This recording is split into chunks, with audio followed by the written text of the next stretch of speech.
So this morning, what I thought we would do, because God wants us to be whole. Paul says, I pray, God, that He preserve your whole body, your soul, and your spirit blameless. So God wants us to not just be whole in our spirit, He wants us to be whole in our body and in our spirit as well. So I wanted to do something that would be useful for the physical health. How can we maintain good health? God wants us to be healthy. In 3 John 2, God says, I wish above all things that you would prosper and be in health. So we want to do a health segment now, and it'll be spread over two weeks, this week and next week, and I encourage you to be here for that as well. And what I want to share with us today, I've entitled The Health Secrets of the Healthiest People of the World. So there are people who are healthy in this world, and maybe that there are some secrets that they know that if we knew, we might have a chance. Because as the older I get, the more I am convinced that the most important thing you can do for yourself is maintain good health. You could have all the money in the world. You could have properties and cars, friends. But if you're not well, then it really profits you nothing or very little. So maintaining good health is important. And if there are those who have been able to do that, they've been able to maintain good health and keep good health, then maybe there are some secrets that we can learn from them. Secrets leave clues. Success leaves clues.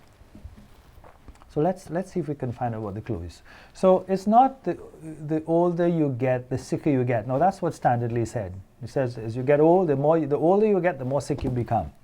That's what your doctor will say to you. But it's not the older you get, the sicker you get. The older you get, the healthier you have been.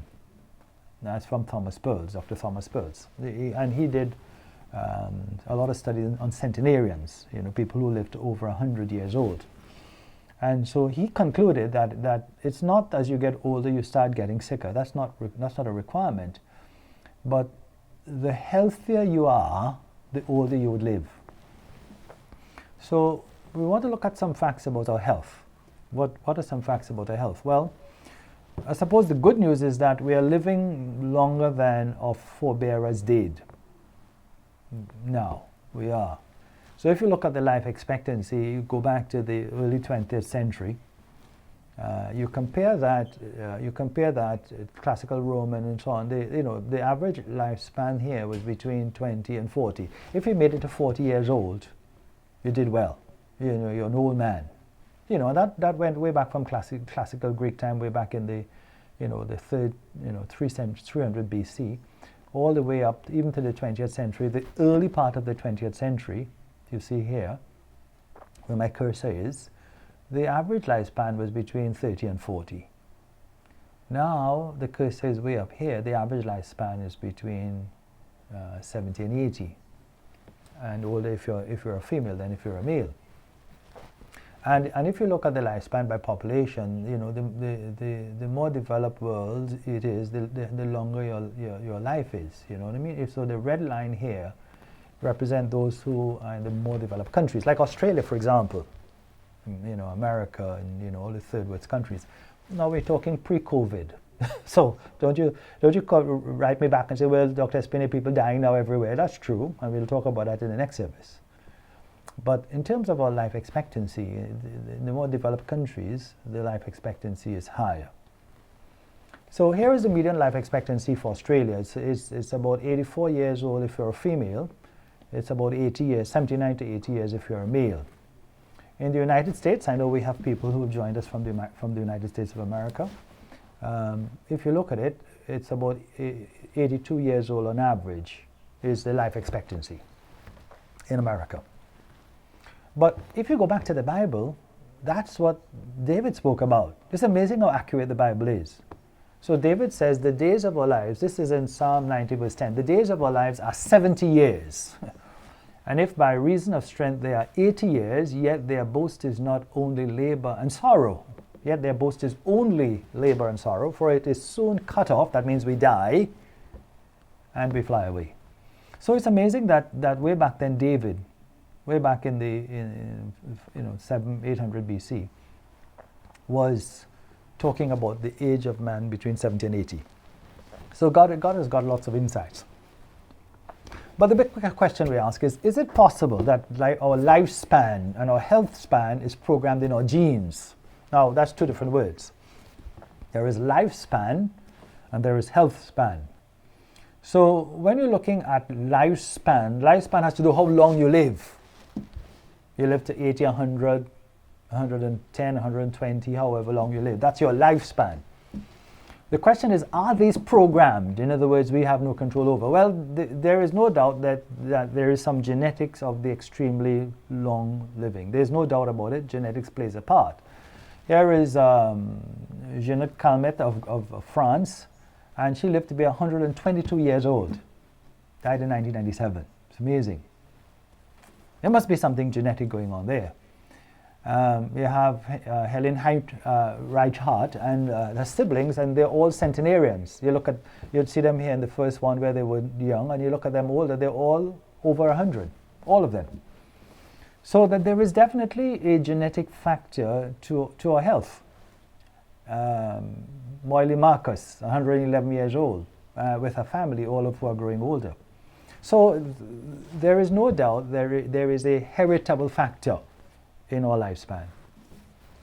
But it's not completely explained by that. And lifestyle of itself does not completely explain your life. I mean, you look at centenarians, or the super centenarians as we call them, and they're just like the general population. They smoke, they have a bad diet, some of them have no physical activity, some of them drink like a fish out of water. So the combination of heredity, nurture and nature — is your genetics, nurture is your lifestyle — does play a part. But it's not completely genetics. Now, so we look at the genetics. You're born, they say the best thing you can do for your life and health, choose your parents well. Choose your parents well. And then you could live long. So we have a hereditary issue, the genetic factor. But then modern medicine has also added to the life expectancy. That's why we see in the 20th, 21st century that modern man has extended the life of man. So there's better sanitation. That has been public health factors have been a big contributor to that. The introduction of antibiotics in the 1920s with Dr. Fleming. Then you have prenatal and postnatal care. That's been a big part of reducing infant mortality rates. And of course, with a number of drugs, they've been able to find drugs, antibiotics to deal with a lot of the lethal diseases. So modern medicine has contributed to the life expectancy that we now see. And of course, when you go to the end of life, we have a number of what we call assist devices, ventilators and all sorts of fancy machines that can keep you living longer. Dialysis machines, all that sort of thing, so that it can keep you living longer at the tail end of your life. So modern medicine has contributed to it. But the truth is that this modern medicine that we're doing, it comes with a price.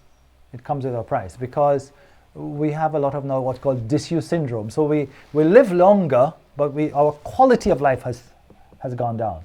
So you look at the factors that influence our life quality: cultural factors, social factors. Many people are isolated. There's cognitive decline, Alzheimer's disease. People are locked in hospital beds because they've broken this and broken that. So the chronic illness has replaced the death of the age of the ancient times. Now we're living with all sorts of things: diabetes, high blood pressure, strokes, cancer, you name it, we have it. Infectious diseases of various kinds. So modern medicine has extended the life of man, but it comes with a price. You've got to pay a price for everything. And the older you are, the more you are at risk of developing chronic illness. So if you look at cardiovascular disease at various ages, so the percent of the elderly that are getting cardiovascular disease, 33%, hypertension, 50%, strokes about 10%. But as you get older, you have more of the diseases: lung diseases, cancers of various kinds. 80% of Americans and Australians over 65 years old have at least one chronic disease: diabetes, high blood pressure, cancer, rheumatoid arthritis, something. We are not spot free. And then not only do you have chronic illnesses that have plagues the person who's living longer, you also have the loss of your activities of daily living. So, weight loss, you get exhausted or tired, low energy, slowness. As I get older, what I used to do in half an hour, I'm taking an hour. It's the same thing I'm doing, but I'm taking longer to do it. It's getting slowness and weakness. So these are all things that happen as we get older because we are operating in a new environment where modern medicine to a large degree has contributing to our extension of our life, quite apart from our genetics. Then dementias are becoming more common with age. So under 65, about 1% of persons have dementia. When you get 80 to 89, about 32%, that's a third, 1 out of 3 has dementia. By the time we get to 90 to 95, almost a half of people have dementia, Alzheimer's disease of some kind, and we're seeing much more of cognitive decline now, even as people are in the younger age groups, for reasons that we're still trying to figure out why it is we're seeing so much cognitive decline in the young people. So that's what we'll be doing for today, and we'll stop at this point. Next week when I join you, I want to talk a little bit about the science of health and aging. So that was just introducing what the parameters were, the factors we are dealing with. But when we come next week, we'll be talking a little bit about factors that control your health span. How healthy. It's not how old I live, it's how healthy I am. And we want to talk a little bit about the health span. What are the factors that contribute to your health? And we'd also be talking about lifespan. What are the factors that contribute to you living long? So next week when we meet, the science of health and aging, part 2. And we'll be talking about health span and lifespan and the factors that we can do, things that we can do in order to increase both our length of life, but also the quality of our living.